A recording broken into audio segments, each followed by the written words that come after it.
Hello and welcome to another episode of All Politics is Local. Thanks for tuning in. I'm your host, John Tian. All Politics is Local is a production of the Greater Blackstone Valley Democrats. For more information about the Greater Blackstone Valley Dems, feel free to visit our website at www.gbvdems.org. We've got a great show for you tonight. Here with me in the studio is Joe Hall, candidate for state rep in the 8th Worcester District. Joe, welcome to the show and thanks for making All Politics is Local a stop on your campaign trail. Oh, thanks for having me. It's wonderful to see you. It's great to see you running in the 8th Worcester. Tell us a little bit, tell my listeners that is a little bit about how they can get in touch with you or volunteer for your campaign if they're interested. Well, you can get in touch with me. We have our website, www.electjoehall.com. Okay. We also have the Twitter feed @electjoehall and Facebook page, which can be accessed at electjosephhall. And you can also just send an email to info@electjoehall.com. Terrific. That's great. So, do you have any campaign events coming up that you'd like our listeners to know about? Absolutely. I have there's a blood drive being put on by the American Red Cross, in which I'm sponsoring. It's going to be held at the Bellingham Public Library on June 19th from 1 p.m. to 6 p.m. Okay. So it's a cause that's near and dear to my heart, so I want to go ahead and do the best I can to provide back to the community. When I was younger, I used to donate blood all the time. I got a couple of gallon pins when I was a kid. Since I'm a little older and a little heavier these days, my blood pressure is too high. They don't like to see me donating because of my blood pressure. So I do take medication for it. But as a result, I haven't donated in years. But I do appreciate that because it's a great cause and a great thing to do. It absolutely is. Okay. Anything else coming up that you'd like our listeners to know about? We're having a fundraiser on August 2nd, and it's going to be at the Flannery's house on 244 Farm Street in Bellingham on August 2nd. Okay. So for more information, you want to stay tuned to the website and our Facebook page because we will be updating that information regularly. Okay. Terrific. So tell me about the 8th Worcester. What towns are in the 8th Worcester? What do you see as the big issues that the 8th Worcester is facing these days? Well, the towns are Bellingham, Blackstone, Millville, and Uxbridge in alphabetical order and from east to west. Okay. And one of the biggest issues is unemployment. The unemployment rate in that district is a few ticks higher than anywhere else across the Commonwealth. It seems to be higher than the Commonwealth as a whole. It's higher, combined. It's a pretty big issue, especially in some of these smaller communities. Sure. And you see the effects of communities that don't have as much industry or commerce as a town like Milford has a big commerce base. A lot of manufacturing goes on here, and a lot of big box stores are located here, et cetera. Bellingham has quite a bit of commerce, but you look at a town like Blackstone or Millville, and there's probably not as much commerce going on there. Oh, absolutely, and it puts an additional strain on the residents because now the town has to find a way to make up for that and to provide for their citizens without the ability of any commercial tax rate. Right. So yeah, we're here in Milford. We do have an advantage that we have a split rate, and it really works out well for our residents. So I feel for the towns there in Blackstone and Millville especially. So tell us about what you see as your big issues. You're talking about education funding. Oh no, absolutely. Chapter 70 funding is a huge issue. Over the past 8 years, the increases, if you will, that have been associated with the municipal high schools of Blackstone, Millville Regional, Bellingham, and Uxbridge are not keeping pace with what the Commonwealth is providing as a whole. Okay. So, for example, if the Commonwealth decides to add an additional 6% to Chapter 70 funding, these towns only get about a 3% increase. So the increases just aren't keeping up across the board. And one of the factors that go into this is the income rate, the income of the residents of these towns. And as I mentioned, with higher unemployment rates in these towns, it seems almost counterintuitive that there's more people unemployed, there's a lower income base, but yet they're getting less funding to offset their needs for their education. So. Right. So what do you think as representative? What would you do to fix that? How would you approach that for the communities? Well, we'd go right at the Chapter 70 formula to try and figure out where the disconnect is. Education reform took place 20 years ago. It's celebrating its 20th anniversary, and it's about time we actually go ahead and take a look at these things to reevaluate how effective is it, where are the gaps, and go right at the formula to take into account a little bit more of the needs of these towns. Mm-hmm. Mm-hmm. So as a freshman rep, you feel that you can better represent your district in order to get these things accomplished? Absolutely. I mean, just because you're a freshman representative doesn't mean you can't represent the district effectively. Right, right. So, okay, so tell us a little bit more other issues in the district. One of the other issues is senior citizens. We have, the number of senior citizens is growing almost exponentially, because as you look through the demographics and through the census, it just seems like they're more and more every year, and the funding for the senior centers and for senior services is based on the number of seniors that are in a town. It's almost like a one person gets X amount of dollars per person. Okay. And then as we were discussing a few minutes ago, you have the issue of some of these towns are unable to provide additional funding because they don't have additional sources of income, whether it be through their commercial tax base. And some towns have a higher number of seniors.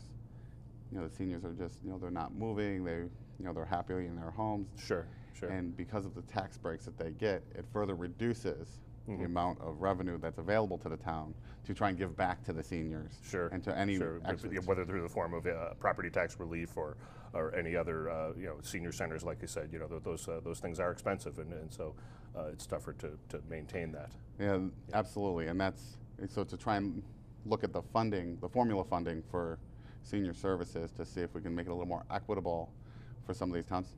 I don't want to say exactly like what the Chapter 70 funding would be for, but it takes into account the ability of a town to pay. Mm-hmm. The senior services formula funding does not. Okay. Okay. Now, we talked a little bit the other day when we were at the Bellingham DTC had a fundraiser. They had their summer kickoff, and we were talking the other day. I guess there were some issues with a senior van in a couple of towns or something. Can you expand on that a little bit? Well, there was a relationship between two towns that were sharing a van for transportation. The relationship broke down, leaving one town without the van at all. So here's this town, small town, no financial difficulties with the economy, and had to go out and seek some additional resources in order to do it. And I mean, thankfully, Senator Moore was able to step up and fight very hard to provide, and advocate to get a grant. So the town was able to purchase a van. They didn't have the ability to do it on their own, and it was, thankfully he was able to do that. However, I feel as a representative, you got to have a strong voice, especially for the seniors. Sure. These are the individuals that built the foundation upon which we stand. Sure. And I mean, and here we sit, while the viewers at home may not, see this at the time. I mean, we're sitting here today on the 70th anniversary of D-Day. D-Day, yeah, absolutely. Thank the veterans for their service, and a lot of men gave their lives in order for us to be able to sit here. Yeah, my dad was actually on the beaches at Normandy. He was born in 1919. He was 24 years old, tech sergeant in an engineering battalion. You see The Longest Day or Right. Saving Private Ryan. There's always that colonel on the beach yelling, "Get me some engineers with their Bangalore torpedoes." That was my dad.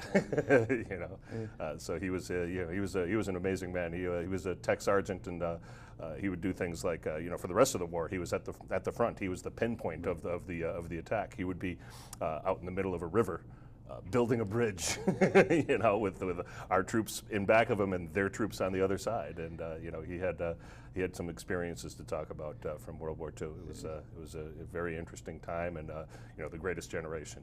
Oh, absolutely, and that's one of the things is now, while many of them, they're getting significantly older and only have so much time left.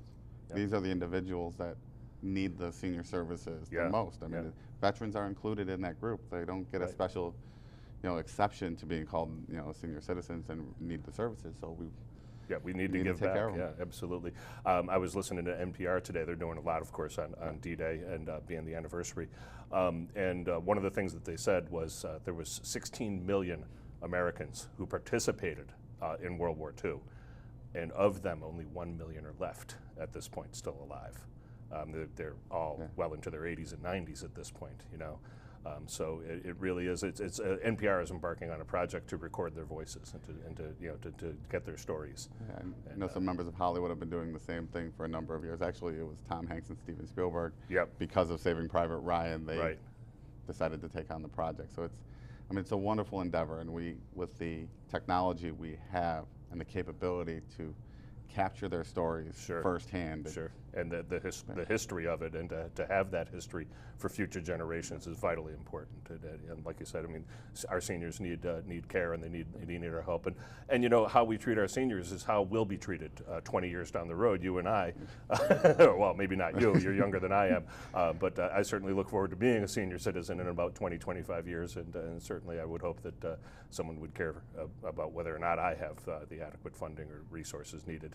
And some of it just boils down to as simple as having the senior center open. Sure. You know, due to budget cuts and financial restrictions, one town had to close its senior center for a couple of years. And it's only by the good graces of volunteers. Right. The director is a volunteer. The chairwoman jumped on, you know, late in the game, but her passion is the seniors. So the lights are on and the doors are open strictly by the good graces of these individuals. And I think we should be doing better than just hoping that we have citizens. Thankfully, we have them. Thankfully, we have citizens who'll step up. But it's better to make sure rather than just hope. Absolutely. Yeah. So we also talked a little bit about Massachusetts School Board Authority, the MSBA. Yeah. The MSBA is, you know, for those who may not know. I'm sorry, School Building Authority, isn't it? Yeah. It's School Building Authority. Yes. The MSBA, for those who do not know, is the organization for when there's major projects to be built for a school, whatever it is, and could be a roof project, it's for an upgrade, it could be an expansion, it could be a brand new school, as some communities have done recently. It's a grant that is provided by the Commonwealth back to the schools and back to the communities to help offset those costs. So it's not, so when there's a building that requires, you know, it's a $60 million building, you know, one town doesn't have to try to find a way to fund a $60 million building. There's some offset. Well, however, over the past 10 years or so, it has been declining. The trend is there. And it's not that the schools don't need the work or need the repair. It's just that the funding isn't available. We need to look at the reasons why. I mean, and find out, is it a revenue issue for the Commonwealth? They just don't have the funds. Is it that there are that many more projects out there? You know, and look to find a way to get back to providing for our children and providing for the kids and provide them, you know, and as much now more so, it's not about, you know, the four walls and being able to just put them up and lock in the desks. The buildings have to be more flexible. The Blackstone Valley Tech, you know, put in science labs recently, and one of the key components is, you know, back when I went to school, the science labs, the tables were anchored. They were bolted. These are not. Okay. They don't want them anchored to the floor. They actually say, it's like, all right, we want you to be able to make a lecture hall, and then move them off to the side to where the, you know, the sinks are. So, you know, you can create a lab, create a lecture hall. You can do whatever you need to because the tables are fluid. So you actually got a lot of flexibility. And, Okay. you know, a lot of the older schools that we have, you know, sometimes we need to replace them. Yep. Need to build a new school, some renovations, but we need to be able to make sure that the communities have the resources available. Right. Now, when I was in high school, I know that the chemistry lab, all those, like you said, they were anchored in place. We actually had Bunsen burners, so they had to have gas lines, and obviously you can't have those on wheels floating around the room, right? So. No, but what they've essentially done is they've put them along the edges. Okay. But that gets to where now you can move the tables in and basically create a lab table. Okay. Right on the spot. Really? Because you can slide over, and each station, if you will, can have 4 seats very easily because it's 2 of the tables. They just stack them together. Almost makes me want to go back to high school. Wouldn't go that far, but no. But it's amazing to watch what's being done in the 21st century. Sure. And you know, we need to make sure, and it's, you know, all comes back. We need to make sure our kids have the resources to compete and succeed in the 21st century. Sure, in a global economy, yeah, exactly. absolutely. So Yeah, we see too much of too much of it going on these days, where it seems like American education is going downhill. We really do need to invest in the future. we do, and some of it comes with the buildings. It's not that the buildings are old or bad. It's just that they need tweaks, that it's easier, or they need changes that you just can't do with the old structures, because some of those old structures are a lot sturdier than you can possibly imagine, but they just don't work to go forward in the 21st century. Okay. So let's take a little departure here from issues and talk a little bit of the lighter side. I understand that you brought me some presents tonight. So I did. I'm going to start with the bumper sticker. bumper Do you have a bumper sticker. sticker for me? Brett, can we see the image that I provided earlier of the tailgate of my famous truck? Now look at that. What do you think, Joe? Where do you think your sticker would go? I think that teach, don't preach, that's kind of faded in the sun. Yours could be kind of, really central to the whole effort there. What do you think? Should I overlay teach, don't preach with elect Joe Hall? Absolutely. Absolutely. And, okay.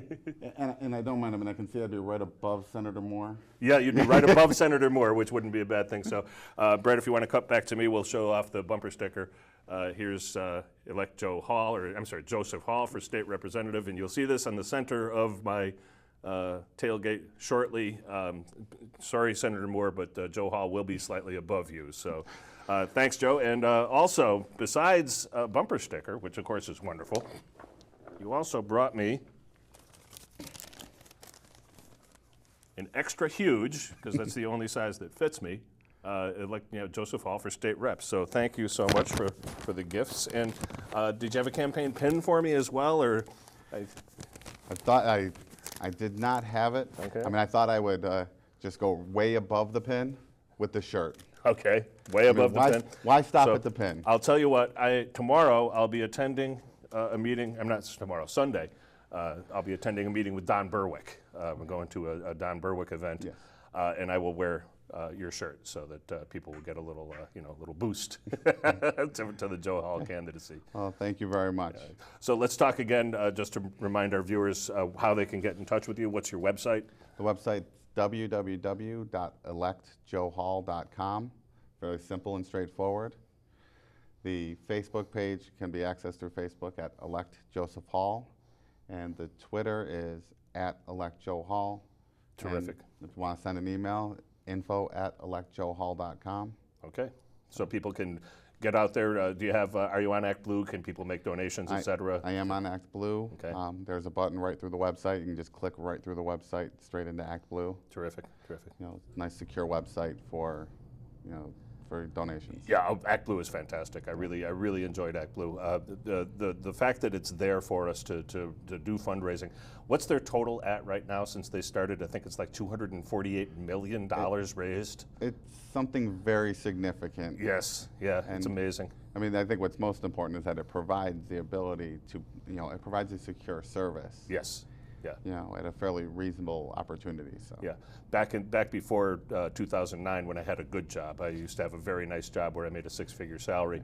But of course, the economic downturn that happened under the Bush administration really, for one thing, propelled me into politics big time. I mean, I was always political. I always followed the news. I always voted.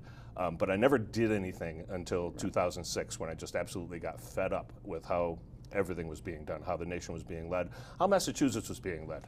The first campaign I got involved with was Deval Patrick's campaign for governor. And so, just the way things went, and I had a great job until 2009, and the economic downturn cost me that job. Everything's gone now, and so since that time I've been selling solar power systems, which is a great way to make a living, and I really do appreciate that Massachusetts has gone the distance with all the various things that we've done, the Green Communities Act, et cetera. The spurring of a solar power industry in the state has been just wonderful. So, well, I actually am looking at ways that, as we talk about unemployment and trying to get people to work, one of the things I want to try and fight for is, grant money to help emerging businesses, healthcare, sure, manufacturing, and green energy. Mm-hmm. I mean, we're going in that direction, and one of the things that's wonderful about Massachusetts is we're always trying to be on the cutting edge. Right. We're not waiting for somebody to tell us what to do. Right. We're staying out in front so we can remain a leader, and green energy, as that's where we're headed. And but if we can, we can put people to work, if we can get some grant money to make these businesses viable a little bit longer, Yep. I think it will go a long way towards helping the citizens. Well, even things as simple as the SREC program that they instituted in 2010, the Solar Renewable Energy Certificates, really spurred the industry forward. They made a target of 400 megawatts of solar power installed by the year 2020, and they started in 2010. The state reached that target in 2013. So 3 years into a 10-year program, the target was met. Yeah, and it's, I don't want to call it short money, but you spend this money, spend a little bit of money to get these businesses that little boost. Yep. And that little bit of a boost can have an extra 10 or 15 people Sure. working, Employed. Yeah. Giving back to the communities by being consumers. Right. And these are good jobs. These are construction jobs. These are the installers are actual construction workers and electricians. And it's wonderful. It really is to see this stuff happening in Massachusetts. Massachusetts is really leading the nation. I blog a lot on some of the big national blogs, dailycoast.com, et cetera. Every once in a while, I'll just throw up a post that talks about the Massachusetts program and how we're doing here. And people from across the country read my post and say, geez, I wish we had something like this in my state. I wish Illinois was doing this, or I wish Missouri was doing this. I always tell them, don't wish for it. Make it happen. Call your state rep, call your state senator, get involved and say, hey, look what Massachusetts is doing. Can't we model something like that? And it's really working, and that's what's really great about it. Well, and that's great to hear, because that's the type of thing we want to do more of. Right. When government can be a force for good in people's lives. Absolutely. So many people say, oh, you're a Democrat, and all you think about is the nanny state and how the government should run everybody's lives. That's really not what I'm all, it's certainly not what I'm all about, and not what I see the Democratic Party as being all about. All we really think is that government can and should be a force for good in people's lives. At times it's not, certainly, there's times when government falls down on the job. But we need to fix those things instead of just saying government can't do anything right and just complaining about it. We need to really fix things and have an alternative. Yeah, and when I look at issues and problems, anybody can point fingers and place blame to tear something down. But it takes a real leader to find solutions, develop a consensus to build a brighter future. And part of that is looking long term. What is the plan? Yes, in the short term it might take a little bit more here, in this portion or over there, but it's the return on investment as you look down the road. You got to look past 2 years, and you got to think the big picture, and that's where, whether it be could be something as modest as a $25,000 grant, but that could generate 15 to 20 jobs that have a lifespan of 20 years. Right. And that's a much bigger impact. So that's what I want to be looking towards, is looking at the plan, look down the road, where can it benefit across the board, and think big picture, not just in the short term, in the 1 or 2 years. And right, that's the type of thing that a leader does. I've always said that a politician looks to the next election, a statesman looks to the next generation. Right. And that's the difference that I see. So many people out there are just politicians. They just want to be elected, power for power's sake almost. And sometimes on the other side of the aisle, it seems like it's like a sports contest. Oh, we won. But winning isn't everything. Once you've won, you need to govern. I was saying that recently, it's, because I talk about November 5th, because that's the day after the election. You win the election, it's not an easy task to campaign, and we got 151 days to the election day. It's not, it's a marathon. Right. However, then the hard work begins. Right. Exactly. Because then all of those, whether they be campaign promises, the speeches, all the plans that you had placed out there, well, now it's time to put up. Now it's time to deliver. Now it's time to deliver results, and and you can't just place blame on individuals and place blames on the party. It all comes back down to what can we do for the district. Mm-hmm. I will have 30,000 voters. Beginning in the beginning of January, when the new session starts, there will be 30,000 voters that have placed their trust in me. And it's about delivering for them without regard for political ideologies, without regard for partisan, just simple partisan wrangling. My concern come January 1 is not, no offense, it's not the Democratic Party. It's not the Republican Party. Sure. It's not the undeclareds. It's the people of Bellingham, Blackstone, Millville, and Uxbridge. Right, the people you're representing, all of the people you're representing, whether they voted for you or not. Absolutely. I mean, even my opponent, at that time, he would be a constituent just the same. And I would be representing him, and I would do it with a passion. Mm-hmm. Absolutely. So tell us about, you have a concern about jobs and unemployment in the district. What's, how are things going as far as jobs and unemployment are concerned? Right now, they're not going too well. The unemployment rate across the 8th Worcester District is a fair amount higher. It's been consistently 2 to 3% higher than the Commonwealth number as a whole. There was a little bit of an improvement for their April numbers, but it still is, a fair amount higher. I mean, people of the 8th Worcester District just are not working, and those are the reported numbers.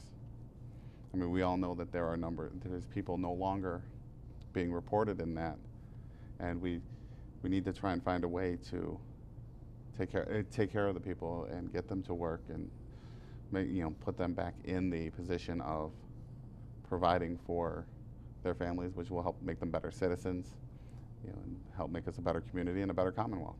Yeah, absolutely.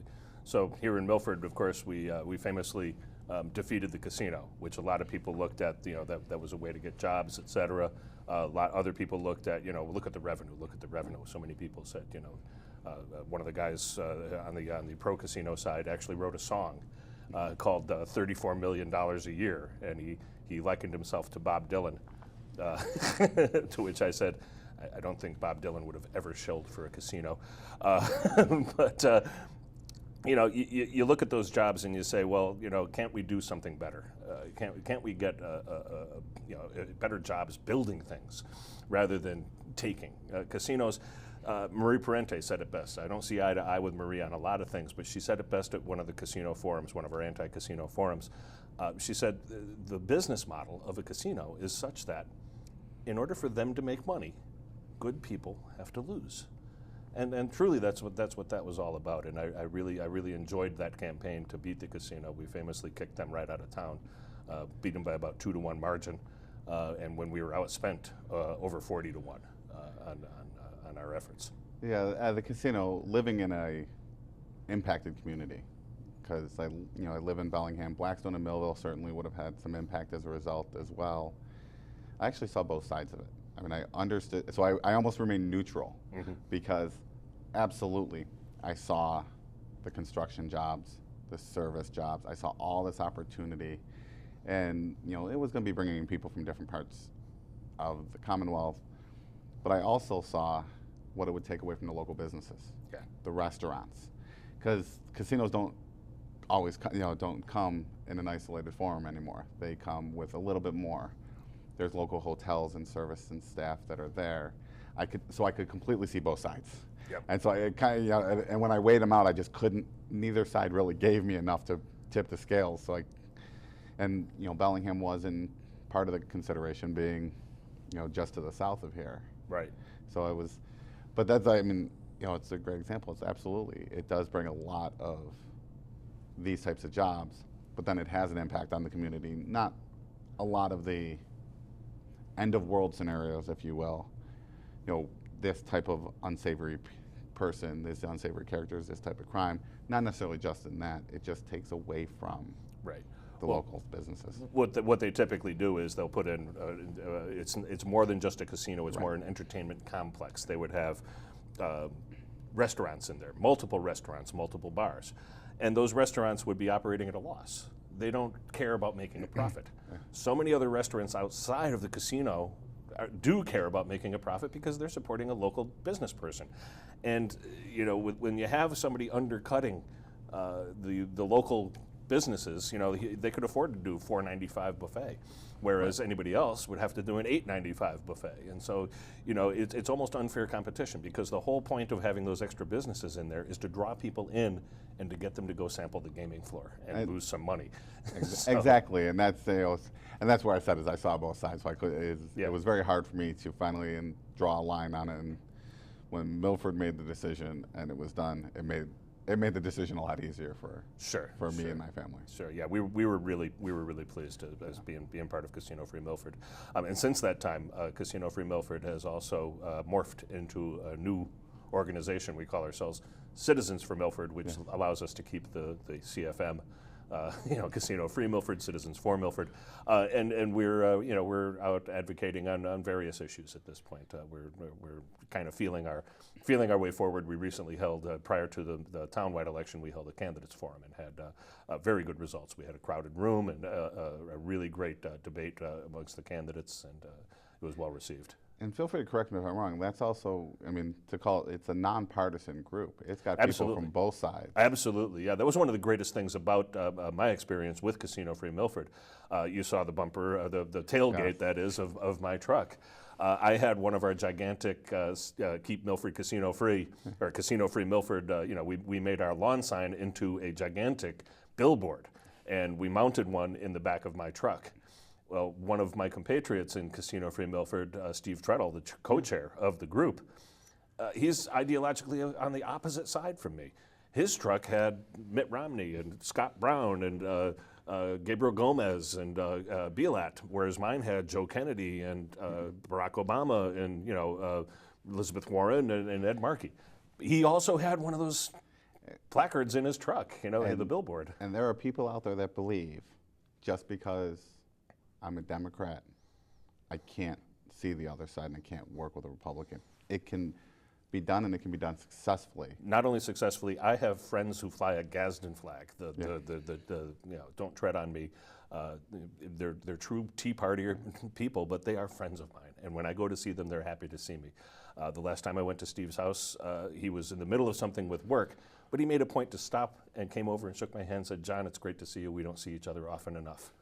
Because when we were doing the casino, we were meeting weekly, and even more than weekly, in order to strategize and keep things together and keep our movement moving forward. So it really is great. Steve and I both got the chance to appear.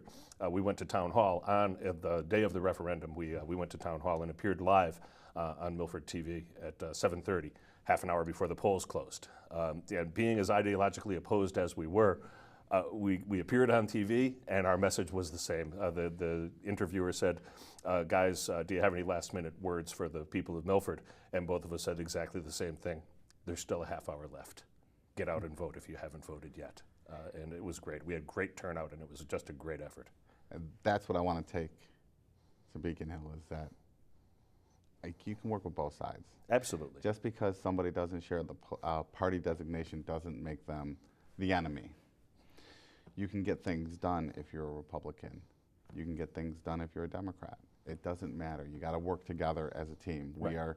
It's 160 people in the House working for the common goal of the best Massachusetts possible. Right. And and it shouldn't matter what party you're from. If somebody's got a great idea, they've got a great idea. And we are one of the few states in Massachusetts. We're one of the few states that actually calls itself a commonwealth. There's only 4 states that do.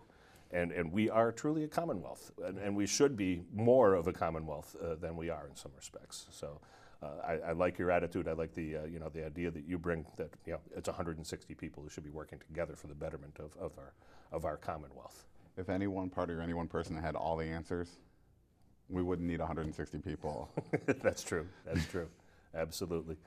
So let's see, what else can we discuss here? Infrastructure. We haven't touched on infrastructure at all. How's the infrastructure needs in the district? Oh, the roads are starting to get old and beaten, and that's something that's it's very important, because having good solid roads, bridges, dams, these things are very important for making a community more attractive to businesses and residents.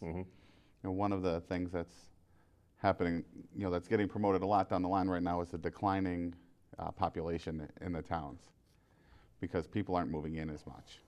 So people move out, but they don't move back in. So what I want, if we can provide the resources to the towns within the confines of what we're already providing. Great example is the transportation bill that has recently been working through the legislature. When the House passed it, it was $12.7 billion that the legislature stepped up and said the Commonwealth is willing to put this money into the towns so that they can put together major infrastructure needs. And, you know, for example, exit 18 on 495 was a huge issue. Mass DOT knew it as a major safety concern. That did not get included into the House bill because nobody asked. It just, you know, there was no amendment, no offer, nothing. And thankfully, Senator Moore, that, you know, stepped up, got it put into the Senate bill. It looks like it's going to, you know, it made it through. So the work will be done. But still, we shouldn't just have to wait. Right. You know, because I want to go and work with, you know, the Senate. If you get the two sides, you get the, you know, a representative and a senator to sit down and work on language. Comes out in the end. At the end of the day, you got the same language. The bill comes to conference. That stays. Right. There's nothing to negotiate. There's nothing to negotiate because both sides already agree that this project needs to be part of it. And I mean, I feel it's very unfortunate that that got missed in the House. It's a pretty big mess. Mm-hmm. You know, and that's so the roads need some work. There was you know, the dams. You know, some of the Pearl Street Dam in Bellingham has got to be taken away, and you know, Bellingham got the grant money to get that taken care of, but it doesn't look like, you know, the House had anything to do with it. Okay. Or again, Senator at least Moore stepping up, do you think, at least the local representation didn't seem to have a great deal of impact on that decision. Okay. Mm-hmm. So it's very unfortunate that, but we need to take care of our roads because they all tie together. I mean, in my job as a salesperson for solar power systems, I have opportunities to drive all over the place. I drive all over the district. I drive all over the state. I've been on some roads that it seems like they haven't been paved since the Coolidge administration. So I get your point because they really do need some work out there. And even if it's, because I know they're working on giving additional pothole money, literal pothole money made available. And you know, there are some neighborhood roads that the funds weren't there, needed some underneath work, some pipe work. Well, the funds weren't there to just tear up the whole road, which needed it horribly. It was a terrible road to begin with. Well, they carved out the middle and repaved and redid the middle. So now it's a bit of a divot, but it's like, but that's not the problem. Right. I mean, we need to tear it up and start from scratch. And resurface, yeah. And it would save, you know, talk about return on investment, long-term planning, it would save money in the long run because you're going to be doing that in the next couple of years, next 2 to 3 years, because you're going to have to. Right, right. Especially now that it's got the two different seams. Right. Well, I see things like the people that are looking at the repeal the gas tax initiative, right, where the gas tax is indexed to inflation. I look at that, they made a 3-cent rise in the gas tax in the first year. And then they indexed it to inflation, which would indicate probably, what, a 2-cent rise per year over the next few years. 3 cents on 1,000 gallons of gasoline. If I buy 50 gallons of gas, or I'm sorry, if I buy 20 gallons of gas, fill my tank every week, times 52 weeks, that's 1,040 gallons, times 3 cents. It's about $30, $31 a year.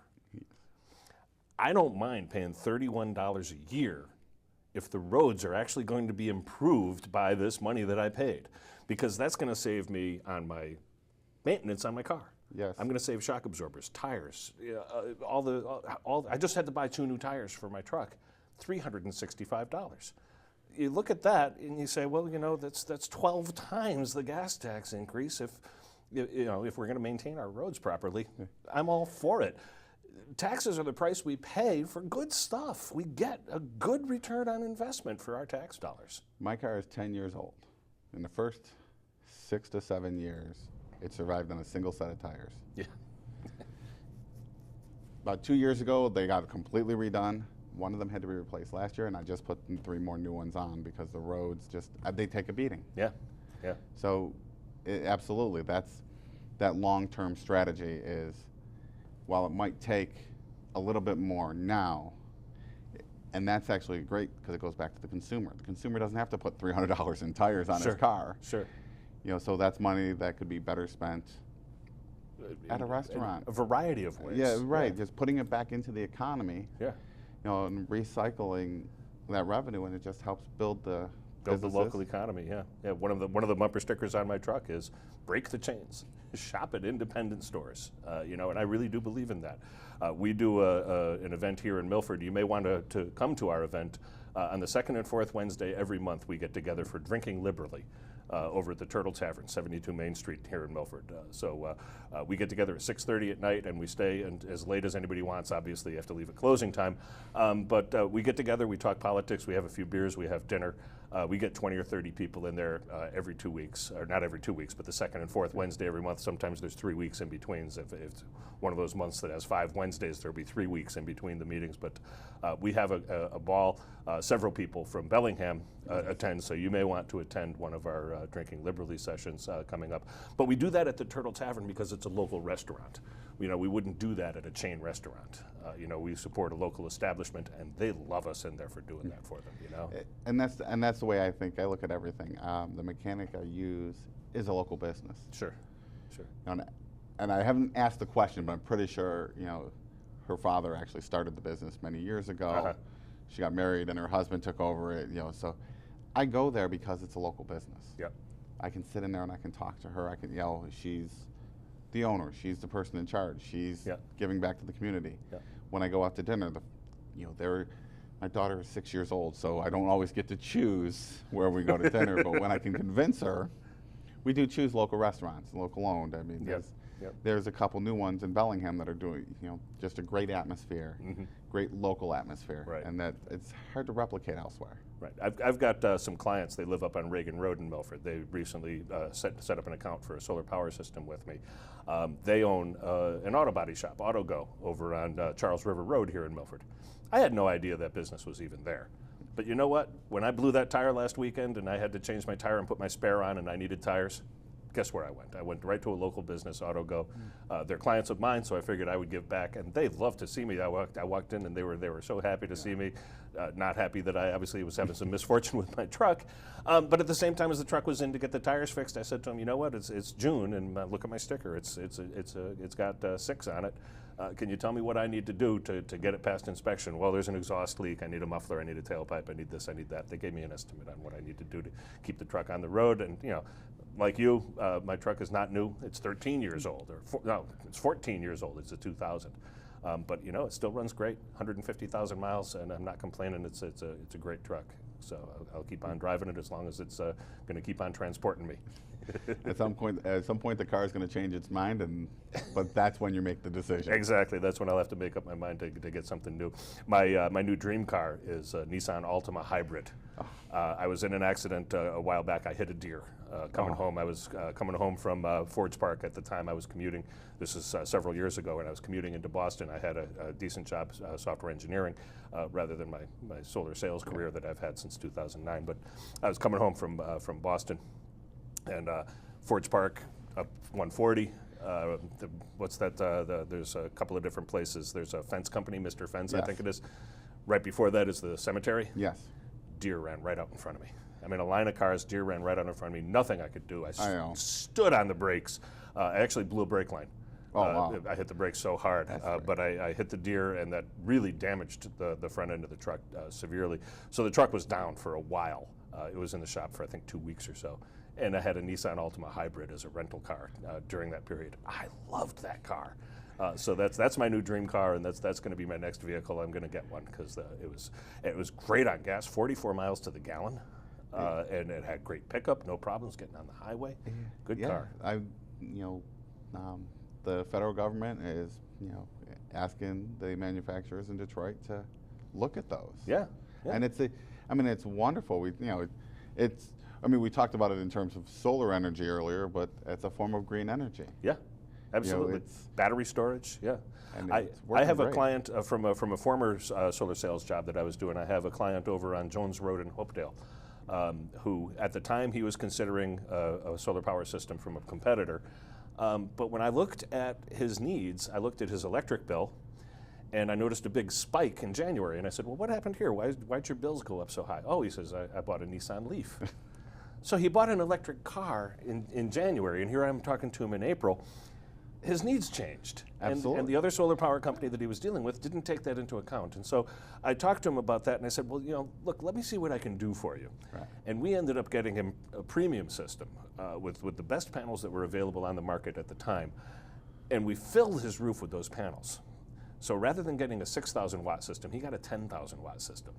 And rather than generating 7,000 kilowatt hours a year, he's generating 12,000 kilowatt hours a year. That made a huge difference. That covered his entire household need, plus most of his commute. He's left with a $400 a year electric bill for both his commute and his home needs. And some of the, the solar power, they actually are wiring them back into the grids. Oh yeah, this is a grid-tied system. You give back to the community. You can help your community, as a community, keep the energy costs down. We're all in this together. Right. Well, we've heard recently the Koch brothers and Grover Norquist are passing new taxes, surtaxes, on people who connect solar power systems to the grid. They've done it in Arizona, and it's crushing a nascent industry of solar power. They say that these people who install solar power systems are free riding. They call them free riders on the system because when the sun goes down, they're drawing power back from the grid, but they're getting full net metered credits for all the power that they produced during the day. Okay, so they're saying that they're free riding on the system by using delivery services at night when they were producing power during the day. But it's really disingenuous, if not an outright lie, about the basis for this whole thing. When a solar power system is operating in somebody's neighborhood, that house might be generating 30 kilowatt hours of power during the daytime. During the daytime, if nobody's home, that house is using 5 kilowatt hours, okay? If nobody's home. The refrigerator's running, and that's probably about it. Right. If it's cold, maybe the heat runs occasionally, but it's not using a lot of power. That excess power that it generates gets distributed by the local transformer out to the homes in the area. This causes the utility to not have to pull, at peak times during the day, to not have to pull additional generators online to meet peak demand, because demand is being met locally right there in that neighborhood. And how many neighborhoods around town have 1 or 2 of those solar power systems? Those other households are getting charged for supply services when they're not firing up a generator to meet that supply. It's ludicrous to see them doing these types of things, and it really needs to be pushed back on. It is, and that's where, but that's also, that's where I stress it's community. We're in it together. They're helping each other out. Yeah. And it's by doing something as simple as harnessing the sun and the energy it produces. Right. When you go solar, you actually reduce not only your own carbon footprint, but the carbon footprint of every house around you. And the more solar there is in a neighborhood, the more benefit there is for everybody. And it reduces the expense. Yeah. It reduces the cost that people have to. Exactly. It all cycles back to now when they can reduce their energy costs, they can put more money back into other local businesses to boost the economy in other ways. Exactly. Yeah. There's so much good about it. I really do enjoy my job in this industry. It's really been tremendous. No, it's great, and thank you for what you do, because without people out there, encouraging and selling the services, it wouldn't be making the headway and being as effective. Yep, yeah, absolutely. So we've got about 10 minutes left. Believe it or not, this is we've almost chewed up a whole hour here talking this evening. Let's mention for our viewers again how they can contact you. Well, the website is www.electjoehall.com. The Twitter feed is @electjoehall, and the Facebook page can be accessed at electjosephhall. You write in through Facebook, and the email address is info@electjoehall. Okay, and let's talk again about your blood drive. The blood drive, the American Red Cross is doing a blood drive on June 19th from 1 p.m. to 6 p.m. at the Bellingham Public Library. My campaign is sponsoring it, and it's a cause that's very near and dear. And if a good friend of mine, what got me into it is that seems to be the question that I've been asked a few times. I mean, I didn't mention it earlier, but he. Franklin resident, he's a good friend of mine. And he's told me I could share the story. So okay, so you're not doing anything. I'm not doing anything that's going to upset him come tomorrow. No HIPAA violations here, no. No, when his daughter was born, his wife had some complications, and she was in the hospital. It was emergency C-section. Well, her blood just wasn't clotting, and they actually, American Red Cross used them for a national campaign. Okay. Ended up using 29 units of blood. Wow. But the hospital ran out of blood at about 2:30 in the morning. Oh. So, hospital picks up the phone, calls the American Red Cross. They get a guy in the van on the road at 3 o'clock in the morning to deliver blood. If it weren't for the Red Cross, she wouldn't be here today. Wow. So, you know, and he's, you know, he's an EMT for the Medfield Fire Department, so he puts on a blood drive for them. Yep. And he thought this was an excellent opportunity to further promote the Red Cross and a blood drive and their cause. So, yeah. Like I said, when I was younger, I donated a lot. My aunt, at the time, she's since passed away a long time ago. But my aunt at the time was a volunteer with the Red Cross, and so I used to see Aunt Catherine all the time because, you know, I was making sure that I donated every 60 days. What was it, 56 days between donations? That's how I got my gallon pins, was by going and doing it. You know, how many pints in a gallon? 8, right? sounds about right. Yeah, 8 pints in a gallon. So I would go and donate constantly. I got several gallon pins. I think I was up to 3 or 4 gallons before I kind of fell off the wagon and stopped going. But I used to see my aunt all the time, and I loved donating. It was, you know, it made me feel good. Well, it's like, I hope this is successful, because, I mean, if it is successful, I would like to continue to support the Red Cross in this way and, you know, provide more opportunities. Because Bellingham doesn't have a whole lot of them. Yeah. I have not seen any in Blackstone or Millville. Uxbridge does do one over at the VFW. But you know, the more people come out, you know, the more we can support and have that blood available, because you never know when it may be your family in need. Right, right. So I think I've passed it along into the next generation as well. I've talked with my daughter. My daughter donated blood for quite a while. She also signed up through UMass to be a bone marrow donor. Oh, wow. And it's rare that someone who's volunteered to be a bone marrow donor actually gets matched with a patient who needs it. She got matched. Oh, she got matched. Wonderful. It was about a 1% chance that she would get matched, and she did get matched. The match meant that she had to go and get some additional tests done to see if it was a true match, and it turned out that it wasn't, which is unfortunate. She really wanted to do the donation and to help somebody, but it didn't work out. It's wonderful that she would, you know, step up in that way, because from what I understand, it's not an easy process. Right. Yeah. Well, it can be. It depends on what they need. Right. There's a question as to which method they would use. There's an easy method and a hard method, and you know, but she was willing to go either direction, whatever was going to be necessary, and I'm very proud of her. She's a good kid, and I'm very proud of her. And you know, I hear it from people all the time too, that you know, she works over at Stop and Shop, and I went there one day to pick her up from work, and we were walking through the aisles, and somebody from the produce department, an older gentleman that works in the produce department, came over and said, "Are you Jillian's father?" And I said, "Yes, I'm John. I'm Jillian's father." And he shook my hand and he said, "I just want you to know, she's a great kid," and it made me feel really, really good. You know, that warm and fuzzy that you get. You know, I don't want to toot my own horn too much here, but I'm really proud of her. She's a good kid. I think she did it all on her own. No influence from there. All right, 5 minutes left, so let's go over it again. We want to make sure that people can get out there and find out who you are and how to donate to you, et cetera, how to volunteer for your campaign. Well, you know, website, you can access more information about my campaign and the issues that, you know, I'm passionate about at electjoehall.com. Sorry, www.electjoehall.com. Well, you can go just electjoehall.com these days. People know about the www. I don't want to take anything for granted, though. I've made that mistake a few times. Through Facebook at Elect Joseph Hall, and the Twitter account is at Elect Joe Hall.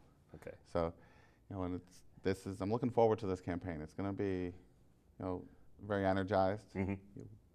Do you have any debates set up or anything yet, or not yet? There hasn't been any agreements to debate or anything like that? No, not at this point in time. Okay. Yeah, from what I understand is my opponent's working on something, but he hasn't contacted me yet. Okay. But you know, I just feel that at the end of the day, we need a leader. We don't need somebody who's going to choose just to, you know, continue down a partisan ideological approach. Want to represent the people of the district, every one of them, regardless of their persuasion, and just to provide the best possible Commonwealth. As far as the other side of the aisle is concerned, I think Stephen Colbert put it best recently. He said, Republicans, the people who brought us Just Say No as a drug policy during the 80s, who have now developed that into their full-blown policy. So, you know, it's interesting to see what happens on the other side of the aisle, but so often they just don't have any alternatives. They want to say no to everything, but where's the governance? You know, we need governance, and government, like I said before, needs to be a force for good in people's lives. It's easy to say no. it's easy to paint any issue black and white. And once you paint it as black and white, it's easy to take a side. I'm just not that type of person. You know, people ask you, what do you think of this issue? I don't know, I gotta look at the bill. You can't just take this one issue out of a 500-line bill that's been proposed. You actually gotta look at the whole thing and how does it fit, and is this something that benefits my community? I mean, that's the flip side is, as I said, there's 30,000 voters in this district, plus the unregistered voters. I represent them just the same. The children of the district who aren't registered, you represent them as well. You represent all these people. So when you look at it, you have to take into consideration the full impact. Yep. That down the road plan of how is this going to affect the rest of the the rest of the culture. Right. Well, you talk about the children too. Well, thanks to our new voter registration law, your 16 and 17-year-olds can now be registered to vote. Obviously, they can't vote until they turn 18, but it's pre-registration of eligible teenagers, which I love. My daughter, I got her registered at 17 because she was going to turn 18 before the next election, so she was able to register under the old rules. But now with the new rules, teenagers, 16 as young as 16, can register to vote in advance of their next election. Yeah, and the town clerks have some concerns over that. I've spoken to a couple, but that's one of the things that they really want too, or anybody, any elected official. Most important thing to them is you talk to us before something just goes through. You talk to us, figure out, when a bill gets proposed. I was talking to another representative who's a friend of mine. We sat there and he said, "This sounded like a wonderful idea," until I talked to the people that had to implement it in the end. Yep. All of a sudden it changed, because things can be wonderful in theory. Right. It can be the best intentioned piece of legislation. But when the rubber hits the road, that's where we find out. And that's part of advocating for the constituency is, you got to listen to them. Right. You got to listen to the folks and bring back these ideas, because sometimes they have good ideas. Sure, absolutely. So Joe, thank you so much for being here today. Really appreciate you making All Politics is Local a stop on your campaign trail. We're going to get this episode out. It's on the air in Bellingham and in Millville and in Uxbridge. Yeah. Blackstone apparently has a policy about political shows being on their local access cable, where they're not allowing me on the air there. But it will be on YouTube, and you can certainly link to it from your website, and you can even embed the full hour video on your website if you'd like. And that you can reach Blackstone residents in that manner. I really did enjoy our conversation. It was a great conversation. Thanks so much for being here tonight. And thank you for the presents too. The bumper sticker is going to go right on the back of the truck as soon as I get out to the parking lot. Well, thank you very much for having me. You're welcome. You've been watching All Politics is Local, a production of the Greater Blackstone Valley Democrats. For more information about the Greater Blackstone Valley Dems, feel free to visit our website, www.gbvdems.org. Thanks for watching. Good night.